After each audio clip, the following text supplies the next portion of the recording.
Os autores para a leitura da moção número 24/2024. Na tribuna, vereador Lucas Carenhato. Obrigado, presidente. As vereadoras e os vereadores que presentes subscrevem, observadas as disposições regimentais, submetem à apreciação do plenário desta Casa Legislativa a presente moção de apoio à adequação pelo Tribunal de Justiça do Estado para nível superior aos técnicos do Poder Judiciário com o objetivo de qualificar os serviços prestados.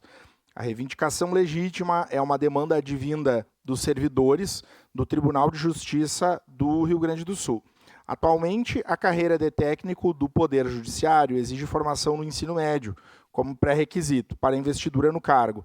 Entretanto, diante da evolução das atividades, da operacionalização de processos através de sistemas de tecnologia, elaboração de minutas e expedição de atos essenciais e atendimento às partes e advogados, a exigência do ensino superior tornou-se uma necessidade para qualificar os serviços prestados.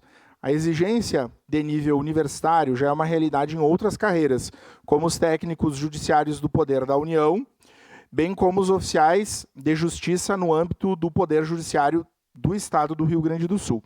O estabelecimento do nível superior para o cargo promove a atualização legítima para compatibilizar o diploma legal com a evolução das atividades já desenvolvidas pelos técnicos do Poder Judiciário. Ainda, a mudança do pré-requisito promove o ingresso de jovens formados no Poder Judiciário e a sua permanência nas cidades em que residem. Por fim, reiteramos que a adaptação ao nível superior agiliza e qualifica ainda mais os serviços prestados à sociedade. Diante do exposto, solicitamos aos nobres pares desta Casa Legislativa a aprovação dessa moção de apoio.